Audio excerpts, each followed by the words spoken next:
Jessica, where are you? Park City, Utah.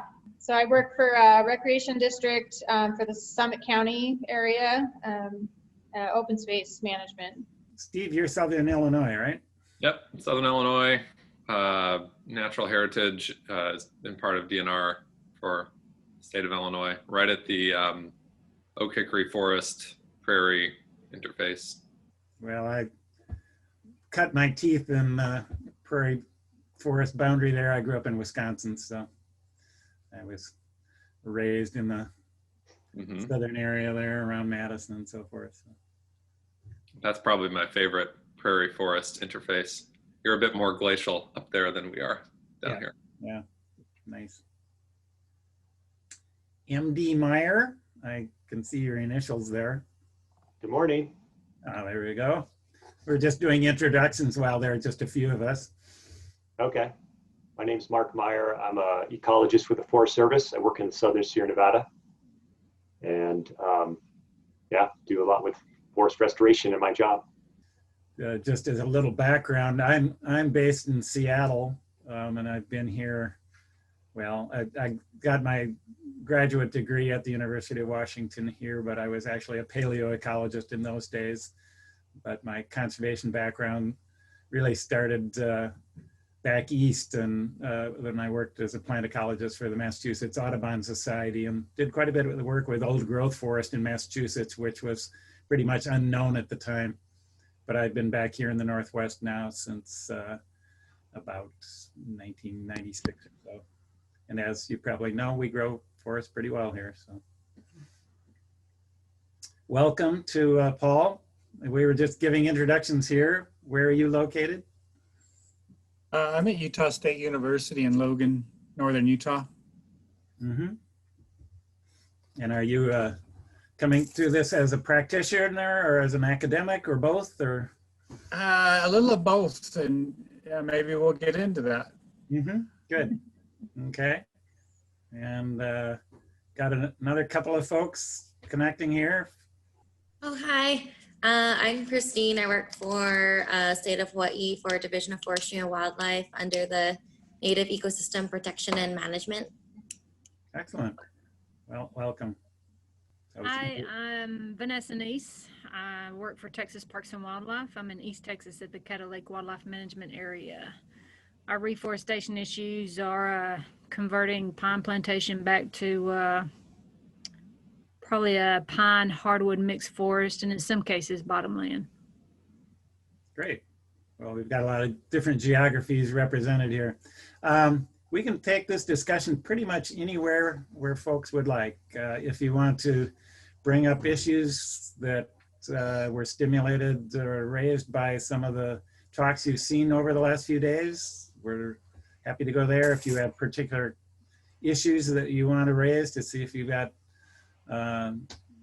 feedback from others that might be helpful, or if you just have thought-provoking questions that you want to throw out there, we can go any direction that folks would like. So it's all yours. Well, I'll try to cue something up and see if people chomp on it. First of all, I want to apologize that I have to get off a little early, so nobody be offended when I get out early. But I'm kind of curious about working with multiple partners in the Western U.S. or maybe anywhere in the U.S. Working across jurisdictional boundaries for restoration issues. I found it very interesting, but I talk a lot in my presentations about different ecologies on one side of the fence versus the other. I see that in the interior West states and the West Coast states that I've worked in and done a lot of field workshops. And so that's a very interesting issue to me, but I don't want to, I'll just throw that out there and see if other folks are interested in talking about that. Anybody have experience in that they want to share? I do actually. So Paul, we've met before on one of your Aspen restoration tours. I'm in Park City, Utah. Enjoyed your talk the other day. But so our management is really kind of odd. We're a county organization that is squashed in between a whole bunch of private land in Summit County. We have very little public lands on the western side of Summit County where where we do a lot of work. And so almost every project that I do is abounding either a private property owner or another city municipality or another county municipality line. And in my experience with just going for grant funds and for trying to get larger landscape scale projects, because my postage stamp work would only benefit from all my neighbors doing across their boundaries. And so I've really put a lot of effort into trying to get the open space HOAs that bound our properties and the other city properties and county properties to join in on forces. And we were very successful this year with a watershed initiative grant that we got from the state, where we pulled in the Forest Service, we pulled in Salt Lake County, we pulled in Summit County, we pulled in the HOAs and some private neighborhoods, and actually did some fairly decent impact on a forest mitigation project on the Parley Summit area of the Wasatch. So it is a lot of work, but it can happen. And I couldn't function without it, so. I've also found it can be very rewarding because, again, just my experience is when you work across jurisdictional and particularly institutional boundaries, you get to drop a lot of the language that they use within their the bureaucratic language and focus on the problem, the issue, the actual restoration. I'm particularly focused on monitoring of restoration projects, but it frees us up in some ways, and so that's been very liberating to work. I was formerly a federal employee, and now I'm at a university, and so those things have been liberating, but they take a lot of effort and get to knowing all the parties and so on. Welcome, Jessica McPherson and Chris. Feel free to unmute yourselves and show us your faces if you're comfortable with that. But we're just starting a discussion here. Currently, the topic is having to do with partnerships in forest restoration and management. And if you have experience with that, feel free to contribute.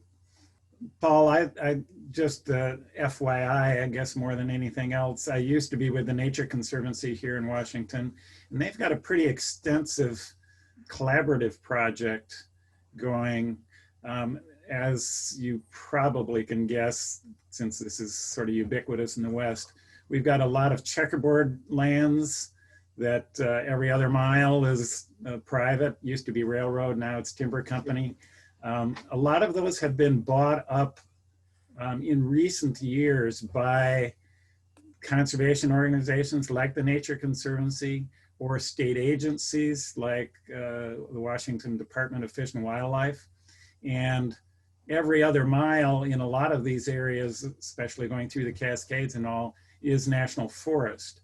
So there's extensive collaborations now being developed between the Nature Conservancy, WDFW, and the Forest Service, and some private timberlands as well, to try to coordinate prescribed burning, understory burning in particular, but some of the other management in terms of road management, putting roads to rest and so forth. But it's a pretty extensive partnership that's been going on now. Well, I left the Conservancy 10 years ago and it had started back then. So it's been going now for over a decade. And there's some, just to keep the conversation rolling, there's some really interesting funding opportunities for doing this kind of work, particularly with the NRCS. And the NRCS and US Forest Service is a natural bridge between public and private land, and they have something called the Two Chiefs or Joint Chiefs funding program. So those things are out there. There's interest in them, and particularly, to put that delicately, in the interior, more conservative Western states, this is a potential source of getting project funding to go. And coming from my position in academia, there are always learning experiences and educational experiences. It's not just about harvesting some product, for example, but two main conflicts that I deal with are sort of wildfire and wildlife damage mitigation that are very different on each side of the fence. I keep using that metaphor, but say public and private lands. Mark, what sort of work are you doing down in the Sierra Nevada? Yeah, I could, well, a little of everything. I'll say on the partnerships topic that I've worked with several pretty large scale collaborative landscape restoration forest projects, including one of the ones the Forest Service has been funding for over a decade of the Collaborative Forest Landscape Restoration Program, being one of them. And these partnerships are quite varied. Federal agencies, state, local, NGOs, public, landowners. And two things I've learned from all that, almost decade of working with these collaboratives is it's a huge amount of work. There's no way of understating that, and I agree others have said this. And the second thing I'll say is in nearly every case, they're worth that amount of work. They are pretty challenging at times, but I see the long-term payoff. And on the agency side, I can say it can be challenging because it takes that amount of work on top of your already existing workload. It burns people out over time, and so it takes, myself included, it just takes time and energy and dedication to make sure that you see those partnerships through. But I definitely agree. I've seen so much benefit in the trust building side of things, and just communication, like Paul was just saying. Just I deal with my job is very much in the science management integration piece.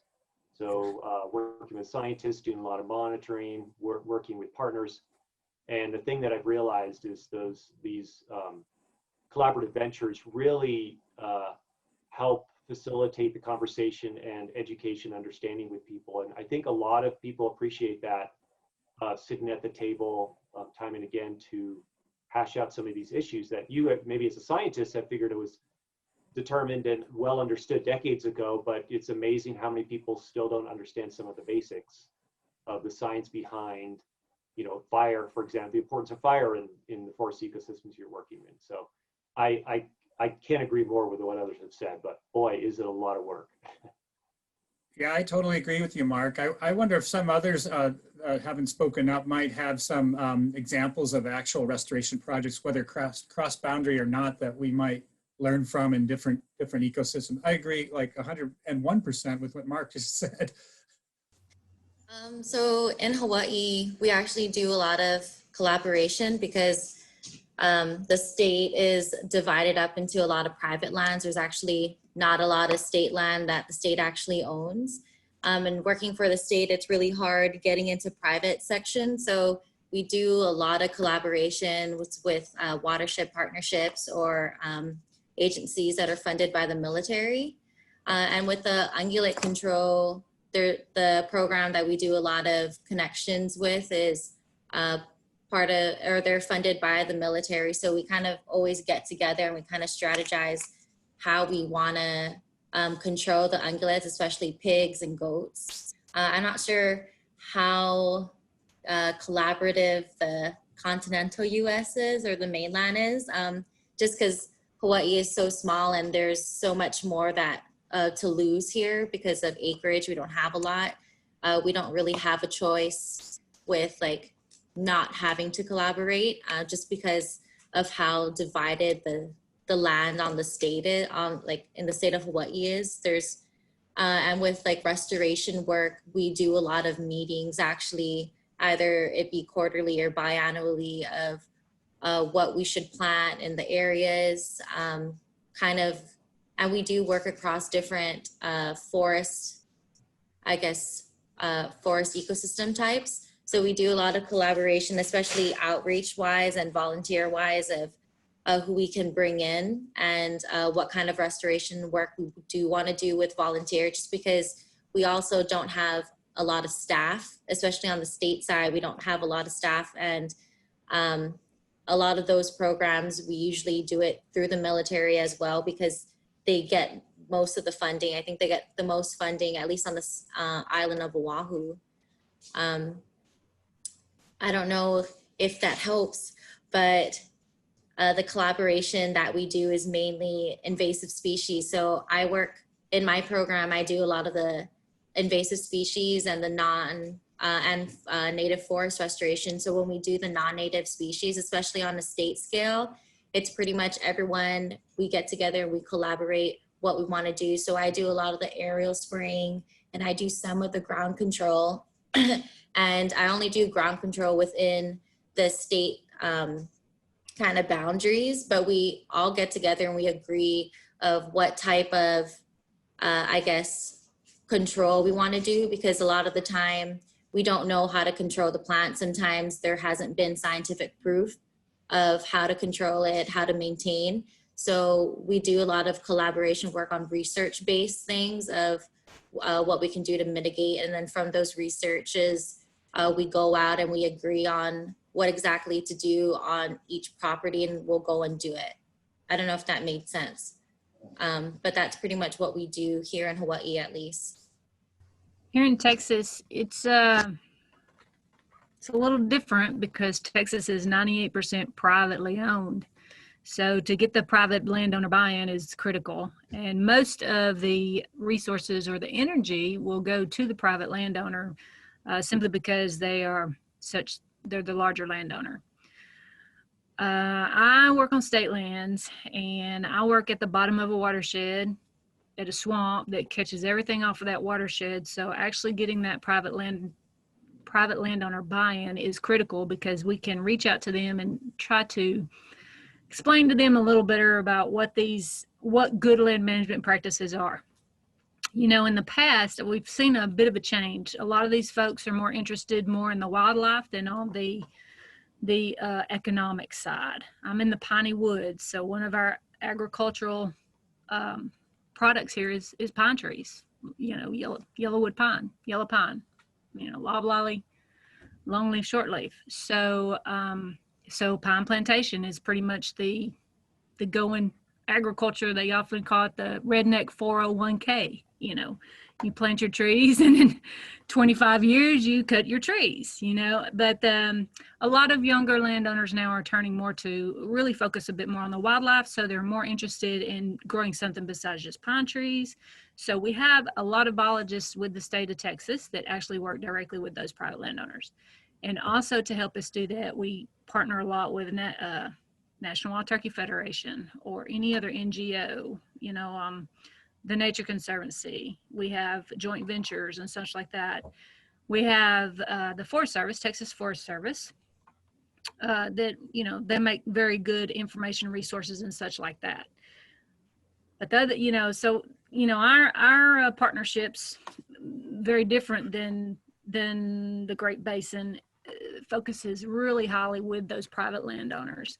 And it's a challenge because those private landowners, that ownership changes. You know, so once you get going real good with a private landowner, he's got to sell, you know, so you got to go start all over again with the new owner of this 100 acres. And in East Texas, we're not talking about thousands of acres at a time. You're talking about landowners that may be very small landowners, 50 to 100, 50 to 200 acres. You know, the more west you go, you get thousands of acres per ownership, but that's not the case in East Texas. So it's very difficult to get those partnerships. Like I think somebody was saying, Mr. Meyer, the energy we put into those partnerships is exhausting. It takes a lot of energy and you do get burned out a lot because it's like you get started and then wham, you have to start all over again. So it is a challenge even with those partnerships to do that. But it's important because to work on that watershed scale, very important for us. Had a couple of new people join us, Sasha and Amber Beth. I'm assuming both of you can hear. Currently, we're just talking about partnerships in forest restoration. And if you have any experience you want to share with the group, feel free to jump in. Greetings. My name is Sasha Ernst. I'm the fire program manager for Florida State Parks, and we do work a lot with cooperators for our restoration projects. You know, we can do a lot of the implementation and groundwork, but we work a lot with the Longleaf Alliance, which is big throughout the southeastern United States, and get a lot of trees and sometimes even funding to do some of the cuts. We have a lot of areas that were timbered with sand pine and we're trying to restore back to longleaf.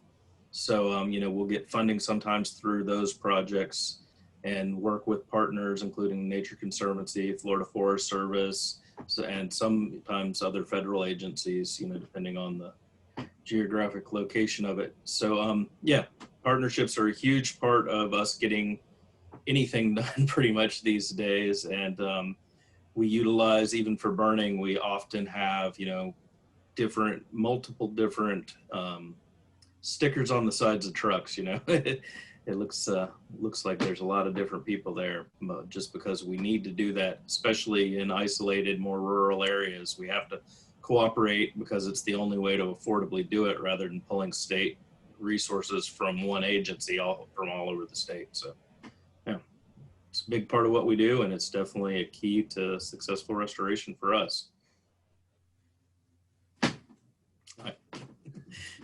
Thanks. Anybody else on that topic, or want to try a new one?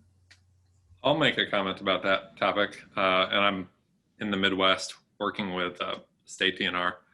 My experience with this is limited. I'm still pretty green, but it seems to me like when working with partners, it's a lot easier for us to agree on shared management actions than shared management goals.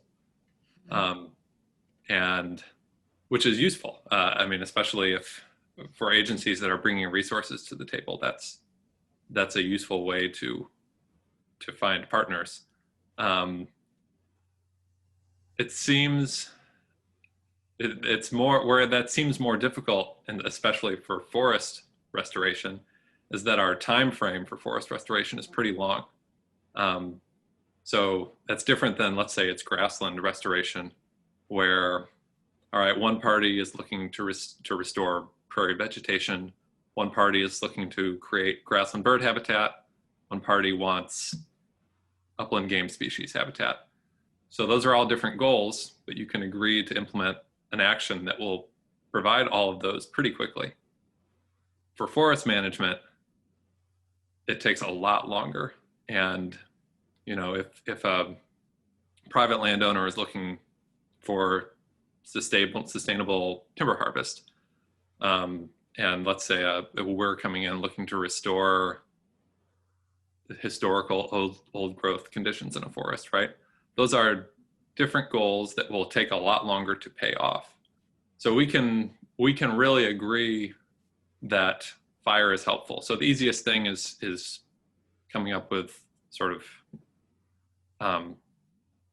burn agreements that benefit pretty much everybody. That one's a no-brainer for us. And bringing in money or agreements to do exotic species control, that's easy to agree on. But it's more difficult when we find that our goals are different and will take a very different timescales or what we're talking about. That's where I guess I've found that we have more trouble communicating to our partners and agreeing then on what we should do, and it becomes harder to make the decision for us about, is this worth the time that we're going to invest into it?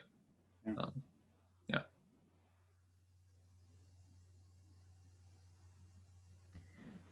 Steve, that is so true. Our goals are often, and what we try to get our landowners, or what we try to teach them to do, are often very different than what the Texas Forest Service goals might be, and also very different than what NRCS might be. And it's really a challenge to get those private landowners to decide on what goal they'd like to see. It's usually the first question that comes out of a biologist that works with a private landowner. It says, what are your goals? So that they know how they can help them. But you are absolutely true on that when it comes to the different agencies. Because usually Texas Forest Service, they know how to grow a pine tree, and they know how to cut a pine tree, and they know how to market a pine tree. But some of our landowners now are not looking just for that anymore. They So they may tend a little more to listen to what Texas Parks and Wildlife is telling them than what the Texas Forest Service is telling them. And some of them are really interested in growing that grass and growing, we're not really known for prairies, but we are known for native grasses. We still have native grasses here. But and NRCS helps that a lot. They also help with pond management here in East Texas, NRCS. So yeah, it's difficult to, it kind of, for us being over here, it's like, start with your landowner. What is his goals? And let's get that. Again, as far as me management, the management I do on my WMA, I have goals. When I retire, those goals may change. That might come, my leadership is going to change. The next person's going to change. It could be that goal is going to change with the next person after me. So it's difficult to work on the time scale of forest restoration because it is many, many years. And you have to commit to many, many years. You're absolutely right. Good point. Very good point. So that provides a good segue to another question that has been increasingly nagging in my mind for about the last 10 or 15 years. Before I left the Nature Conservancy, we had started a very large forest restoration project out on the outer coast of Washington. And this is an area that it's mixed conifer forest, but primarily what was being planted was Douglas fir. And as several of you have noted, forest restoration, you have to take a pretty long-term view of this. And as climate change has become more front and center in a lot of our work, it's become rather puzzling to me why we're planting what we're planting, because you don't have to look very far down the road with climate projections that even if we look about 50 years down the road, the climate envelope for that part of the Washington coast looks more like the Western California, somewhere down around about Santa Rosa. We're talking like about a 700-mile latitudinal shift of forest. So it's got me wondering, well, why are we planting Douglas firs that will barely be getting mature in 50 years when maybe we should be planting coastal redwoods or something that, well, they won't be getting mature, very mature yet then, although they may be growing pretty fast. But even within 10 or 20 years, we're going to be seeing a lot of different well, climate envelopes and conditions that may be very conducive for growth of other species than what we're planting.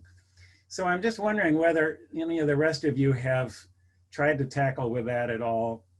To me, it's a very different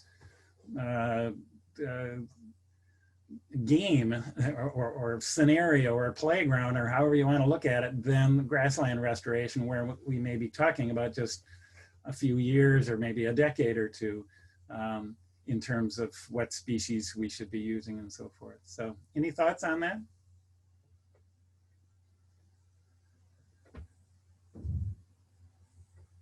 Yeah, that came up. Oh, go ahead, Paul. Go ahead. No, you go ahead. I was going to say that came up in our last session as well, and I was just mentioning that is something. So I manage an experimental forest with the Utah State's Forestry, Fire, and State Lands, and one of the things that they want to test with a fire mitigation project that we just did is to replant species that aren't necessarily present in the forest right now, and to see how those, planting for lower elevation trees in the higher elevations, because of the fact that they will grow up in 50 years and will have to withstand the challenges of climate change. So it is something we're doing right now, just at the very infancy of. Mm-hmm. Yeah, and my response sort of addresses this. I don't want to take us too far off base, but I talk a lot about this monitoring for resilience. So it's putting monitoring front and center and whatever, and the goals are obviously very different if you're trying to grow trees for a crop versus if you're trying to grow a forest for wildlife or for a private landowner or various other reasons, but just continually checking back in with monitoring and then altering your course if things are not working. So that sort of addresses what the question you raised, Peter, but that's the idea of monitoring for resilience or adaptive monitoring. It's not quite as bold as going out and planting new species, but if you did take that approach, we have a long history, at least in this part of the country, and particularly with the federal agencies, in doing something, knowing we are successful and walking away feeling pretty arrogant about our great successes, but not checking back in. Yeah. And maybe that applies to some of the areas that the other people are talking about in the country, but this is a way to set up a check-in process, so that kind of addresses your point. It's one that's particularly glaring to me because, as I started out mentioning before some of you were on, my training originally was as a paleoecologist, so I tend to think on the order of thousands of years of species moving around. And actually here in the Northwest, we have forests that have mature trees that are 600-800 years old. And I don't think anybody's making climate projections right now as to what it's going to look like in 600 years, but that's not unrealistic for non-commercial forests. That is, like I was illustrating with the Nature Conservancy, where we're trying to restore forests that will be there for a long time. And it, like I started out saying, it just struck me as kind of odd that we're planting species that even under our puny human time frames are probably unlikely to be suited there for very long. And then how do you intelligently take that into account and try to proceed accordingly? I know here in Hawaii, we're doing a study. I think it's going to start soon, and they did a couple of research about it, but we have one specific species we're working with, the ohia, and it's found like from a high elevation to sea level, it's maybe like 14,000 feet. What we're trying to do is we're basically collecting seeds from all elevations and growing it out to see if they can withstand moving up higher on an altitude or like higher up on a mountain, just because of the climate change trajectories. And I'm wondering if anyone's doing a similar studies where if they can see a lower elevation seed from the same species will do better if you move it up higher on a mountain or higher up in elevation. Because right now we're seeing that the lower elevation ohias are doing a lot better when we move them up the mountain. And that gives us more promise that if there were to ever be climate change when it does hit Hawaii, or when it does happen, that we know that there's success with taking the lower elevation species of the ohia and then moving it up. I wonder if there's like anyone in the mainland doing that, or that type of study, or trying to project like, okay, if this species is found here but won't necessarily be found here, are there any areas that we can go to and plant them? And they may not necessarily have been found there, or maybe there were I guess old studies being done or old research where it may be stated like it was found here at one point. Is there anyone, I guess, trying to do projects of testing those ideas of maybe moving it to an area where it's not been found, or maybe moving species to an area where it has historically been found? Yeah, I could speak, Christine, to a little of that. In California, there's a couple studies that I've heard about in using pines and hardwoods. In the case of the pines, the researcher, I believe, found, and these species I think are ponderosa pine or Jeffrey pine, or yellow pines here. They found that when they transplanted those, they have these what they call seed zones. So a seed zone from a lower elevation up to a higher elevation. They found actually that they did worse than the ones that were presumably locally adapted. So it does create this bit of an issue of, do you plant a species from a lower seed zone where it might be do better in the future, or do you plant the one from the current seed zone where it's going to do better presently in terms of its growth and survivorship? So it definitely brings up an issue there in terms of what do you bet on, current or projected future climate? And then in terms of another study was done by a researcher in the University of California system looking at oaks. And they didn't just look at different seed zones. I think they used different species too. So they looked at everything from black oak. California black oak tends to be in the mid-montane zone, and then in the lower zone, blue oak, which tends to be in the foothill zone. And an interesting thing I thought they found was, and I do a poor job of summarizing it all, but they did find that some of those oak species from lower zones were doing better at higher elevations. In fact, they were planting them in places where they didn't historically occur, and they were 1,000, 2,000 feet elevation difference in where they occurred currently versus where they planted them, and they were surviving and actually doing quite well at those higher elevations. So I think it's kind of a mix. It depends on the species. At least in these two case studies, it depends on the species you're using and several other factors, whether it's a seed zone difference or if it's a species difference, seems to influence the success. Plus, for the oaks, they also found some differences in the topographic location. So they planted them in more exposed, south-facing slopes at higher elevations. Those lower seed zones seem to do better. Yeah, interesting studies.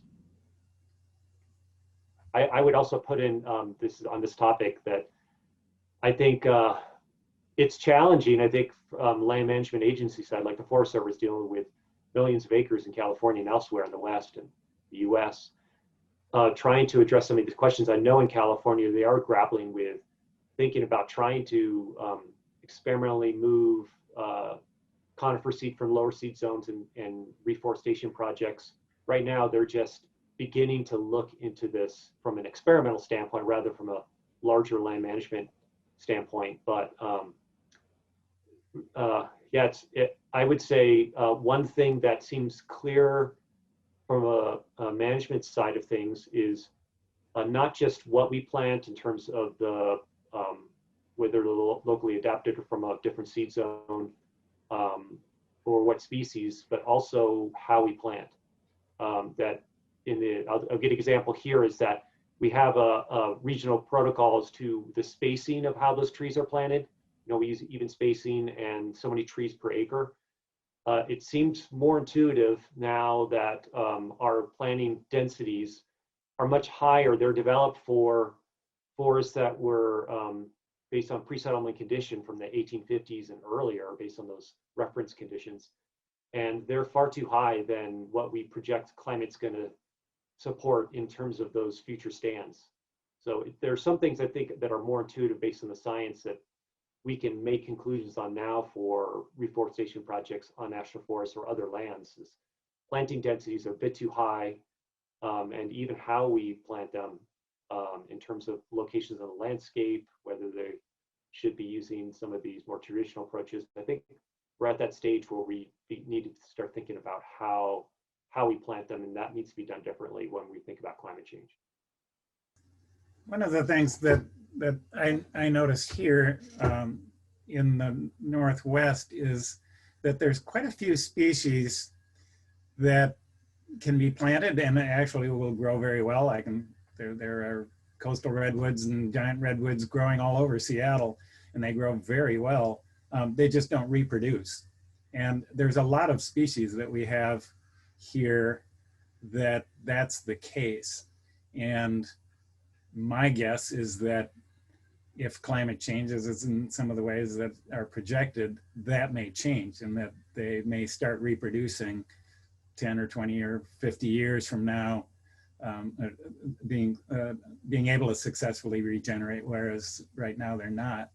And I think that's a tendency that's true with a lot of species, not just forest species, but is that a critical life stage is being able to successfully reproduce, whether seed will mature, whether the seedlings will survive, and so forth.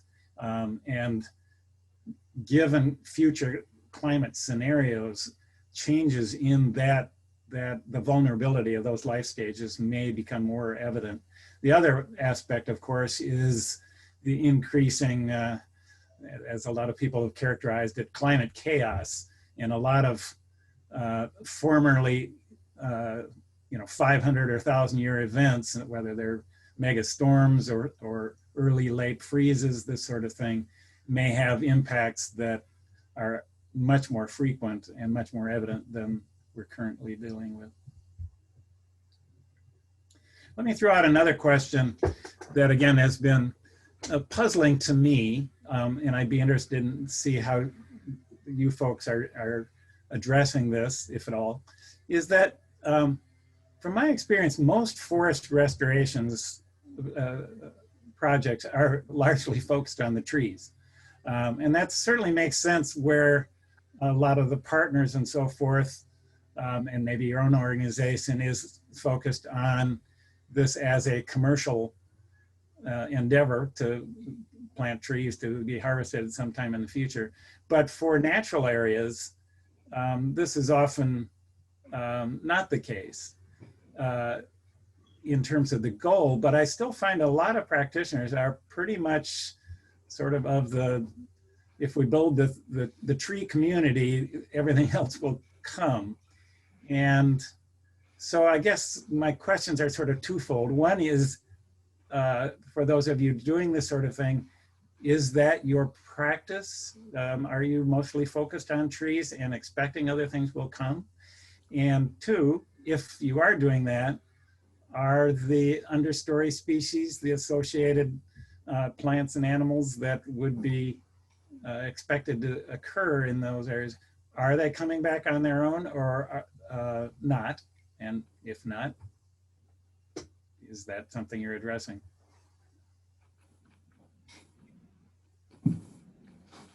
So I can speak to the project we just started. Again, we don't have the follow-up data yet because it was just initiated this year. But we've started a project where we've gone forward with forest health as our main goal rather than just fuel reduction or mitigation, and really changing the prescription to to mimic fire, but to also create pockets in the forest so that we have a differing understory vegetation for the wildlife. So we've had that on our minds throughout this whole prescription. And then we've also incorporated some beaver dam analogs along our stream corridors to increase our wetland areas and to bring back species that are missing from our system that can help do that aspen regeneration and create those natural fire breaks that have been talked about throughout this conference. So we've tried to incorporate all that in our prescription for this practice. And we've done pre-mitigation surveys and intend to do another survey next year and then follow up every 5 years with transects of vegetation regrowth, and to see really how this is, try to get some data on if it's working and what our expectations are, and seeing if it's matching our goals. So right at the beginning of it though. Hi, this is Amber Beth Van Dingen, and I work with the State Natural Area Program in Minnesota in the northeast corner. And one issue we've had when addressing understory plants in a restoration is finding those understory plants to plant. So much of our native plant restoration focus in Minnesota for so long has been on prairies. So even when you go to a contractor or a nursery or something like that looking for native plants, they'll give you this, and I am in far northeastern Minnesota. I am, 20 miles from the Canadian border, and they will give you a list of prairie plants. And you're like, oh, not really prairie up here at all.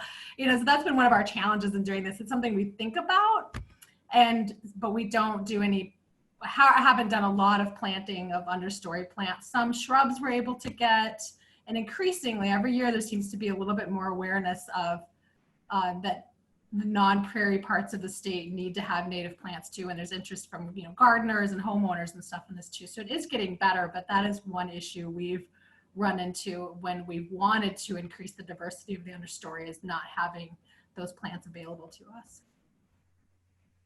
I can echo the same thing. I mean, first of all, my management is for forest health, not so much for a particular species. You know, and our fight is thinning that forest canopy and getting some regeneration, some age diversity in that forest. My seed bed, what comes up on its own, is actually pretty healthy at the moment, so I haven't had to replant a whole lot, or actually I haven't had to replant a thing. We also burn, which encourages it too. My concern is that when I do open the canopy, when I thin timber, or if I lose a tree just naturally, you know, Mother Nature takes her share, is what comes back in that. I look to see that what comes back is native. And unfortunately for me, that's not always the case. We have a really bad Chinese tallow issue, Nandina, privet, all of those things that I usually have to manage, control more so than actually encourage anything else. If I can control those invasives so that they don't outcompete my natives, then I think my natives can do okay here in East Texas. But you know, we have a pretty good grow. We have a really strong growing habitat over here. It grows very well. But also, Amber Beth, we're the same way. If you're looking for something that you natively find in a forest, in a hardwood forest, it is hard to find. It is very hard to find, especially a hardwood tree or in any of our mid-story shrubs. You can't find it.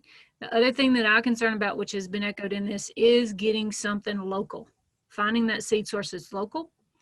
And oftentimes I've tried to collect my own seed source, my own acorn source, and try to grow it up and then just take it back out there. Same way with the mayhaw. Collect my own mayhaw seeds, grow it up, and just have them go back out and plant it out. And it is a challenge. And in hardwood restoration, I mean, you might plant 400 trees, and if you get 4 to survive, you're doing good. So it's not easy to get those things to do well, and there's so many things that can go wrong. But for me, it is about forest health and making sure what comes back in those gaps and in that thin canopy is native. And it usually can do it on its own. You just got to give it a little time, and I just got to make sure that the non-natives don't crowd out what I want to see there. Yeah, we recently just made a partnership with a local nursery where they go and collect seed out of our open space, and then they grow out the plants, and we have an agreement where they can sell a certain amount of them, and then we retain a certain amount. Because we were having the same thing, we couldn't find local sources of our plant base that we needed for our restoration projects. So I mean, it's a small scale operation, but I'm hoping that this can continue. And so far so good. This actually, we're doing our first planting with our first collection of seed on Tuesday. So it's an exciting thing to do. And it didn't cost me anything because the agreement was that he goes collect seed and then he sells portion and then I get it. So it's a win-win, I think, for all of us. You know, we have not been able to do that here. However, I have done it with a co-op grant, which is a grant that works with the local school. And the kids, well, actually, we collected the seed. The kids grew them up in the white greenhouse, and they were supposed to come back out. We planted a few. We got a little bit out of it, not a whole lot, but because you know they're not growers. They're just learning too, just like the rest of us. So, but I have not been able to do that with a commercial partner, and I haven't really been able to move such an idea along in the agency. Yeah, I was very lucky that idea came to me from the grower. So it was, pretty lucky. I was going to ask about that. It seems like maybe it's a communication issue because, like, at least out here in Hawaii and some of the other natural areas I've visited, and I'm from the Carolinas, so just national forests, national parks, across the country, there's real restrictions around harvesting, gathering those materials, and then on the other side, it's like we're in these agencies and we're like, we need these things, but how does that transfer work, or what does that look like? And I feel like, you're saying like with the forest is like, if you build the forest, the other things will come. Maybe if you like shake the money in the seed bags, then the nurseries will come. I'm just curious about what that communication looks like or what you guys think about it. I don't have any experience myself. Yeah, I think our situation's a little different. We're not a federal agency. We're a county special recreation district. So we don't have as many red tape to go through, and we can, you know, as long as we're abiding with our conservation easement values, we're able to do a little bit more on our properties. So I think I'm lucky in that sense that I have more flexibility to do things, because I did, you know, instantly went to the Forest Service model to see how they do their seed collections, and you know, to make sure that we were kind of mimicking the same scale, because I didn't want to deplete my, you know, open space of our seed bank at the same time, you know, wanting to create this other seed bank. So it's a dance where, you know, it's, yeah, we kind of write our own rules for it. So a little bit easier for us. One of the challenges we've had in that regards is state parks is often an area that some of the state parks where they have species that we just have a hard time getting anywhere else. The challenge has been figuring out how we can collect from them, from those areas, and not be conferring private gain to a grower. And that can be a real challenge. If it's done, if the collection is done by a nonprofit that will grow out some of the plugs themselves and return some of them to the state parks, and we can just deal with that with a MOU, that has been successful. But when we've tried to bring in a commercial grower so that we can ramp up with that sort of thing, that's when we've run into some real problems that we just couldn't surmount the administrative aspects of that. Yeah, I guess I should mention, we do have a Tree Utah nonprofit as our middleman here. So we do use the avenue of the nonprofit stream. And so they do get some plants as well. So to that point, you know, we're covering ourselves there. I'm just being, excuse me, Mark, let me just jump in for a moment. We've got a couple of minutes left. We're going to be closing this at 10:55. So if you have some last comments you want to make before we shut this down, feel free to jump in. Go ahead, Mark. I'll keep it short. I know on the Forest Service side here in California that they use all sorts of models.